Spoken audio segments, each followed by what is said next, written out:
Eu sou Paulo Nogueira Batista Júnior e venho aqui fazer mais um desses pequenos comentários sobre a situação nacional e internacional. O primeiro feito sobre quarentena. A crise é gravíssima, todos sabemos, e um dos grandes problemas dessa crise é econômico, é macroeconômico. As medidas que são necessárias para conter a disseminação da doença, do vírus, são medidas que tendem a paralisar a atividade econômica, a reprimir a demanda, a reprimir a oferta e a provocar uma grande recessão de proporções ainda desconhecidas, não só no Brasil, mas no resto do mundo. Então, o dilema com que se defrontam os governos neste momento, alguns com mais dificuldade que outros, é conciliar, é tentar ver como fazer com que você combata a doença de forma efetiva, impedindo a sua disseminação, mas ao mesmo tempo preserve o nível de atividade. Se o governo simplesmente se limita a impor quarentenas, a impor restrições à movimentação das pessoas, o chamado distanciamento social, e nada mais faz, o resultado seria uma depressão profunda e nenhum dos governos, nem mesmo os mais desorientados como brasileiros, está seguindo esse caminho. Por um lado, tomam suas medidas de emergência, que são destrutivas do nível de atividade e de emprego. Por outro lado, você examina a possibilidade de pelo menos mitigar o efeito depressivo dessas medidas, adotando medidas da seguinte ordem: expansão monetária, em primeiro lugar. Os bancos centrais começaram a atuar rapidamente há várias semanas, injetando liquidez, reduzindo taxa de juros quando possível, e medidas fiscais, medidas de expansão da política fiscal. Claro que os gastos concentrados em grande medida no setor de saúde para fazer face à emergência, mas também em outras áreas para gerar estímulos de demanda. Em alguns países importantes também se tomam medidas para preservar o nível de salários, apesar das pessoas estarem impossibilitadas de trabalhar e de obter rendimentos. Isso nos países mais orientados. No Brasil, nós temos um caso grave de estarmos nos defrontando com a maior emergência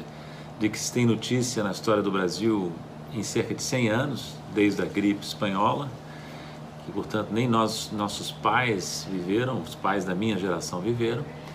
e um governo inepto, um governo que se sabia que era despreparado, mas na emergência vai ficar escancarada a falta de preparo não só do presidente, mas de grande parte do seu ministério, inclusive da área econômica do governo, que era tão protegida pela mídia tradicional. Paulo Guedes é um economista dogmático, sua equipe não está preparada para esse tipo de desafio e eles farão com enorme dificuldade, como temos visto, lentidão, contradição, a reconversão que é necessária. É preciso passar de uma política econômica centrada em reformas ditas estruturais para uma política econômica de emergência para segurar, mitigar o nível recessivo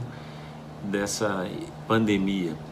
O Brasil não tem tomado medidas, a área econômica do Brasil não tem tomado medidas rápidas, nem suficientes, ainda toma medidas contraditórias, como essa que foi tomada na calada da noite, domingo, que foi abandonada em horas, em questão de horas, diante da pressão, mas era uma medida que visava permitir às empresas passar 4 meses sem pagar salários. Ora, é exatamente o contrário do tipo de medida que se faz necessário, porque você com isso alivia as empresas, mas sobrecarrega do ponto de vista da equidade aqueles que menos podem enfrentar a crise, que são os assalariados, e por outro lado atrapalha a contenção da recessão, porque você retira poder de compra do mercado e acaba prejudicando as próprias empresas que ficam sem poder vender, sem mercados. Então é urgente tomar, entre outras medidas de proteção da renda daqueles que não estão podendo trabalhar por causa da emergência da pandemia, e não só no setor formal, também no setor informal, onde as pessoas ficam sem renda de repente, totalmente desguarnecidas, muitas vezes sem nenhuma reserva. Então há argumentos de equidade social e argumentos de natureza macroeconômica para tomar medidas de outro tipo, completamente diferente daquelas que foram esboçadas em alguns momentos pelo governo, com apoio em parte da elite. Por exemplo, a ideia de reduzir jornada e salário do funcionalismo também não é aceitável, vai contra o que se espera nesse momento. O que nós temos que fazer nesse momento é transferências sociais para os setores de baixa renda, aqueles que têm alta propensão a gastar e consumir na margem. Nós temos que fazer proteção de renda e alívio tributário, inclusive, para os setores de renda mais baixa. Inversamente, temos que cobrar mais das altas rendas e das grandes fortunas.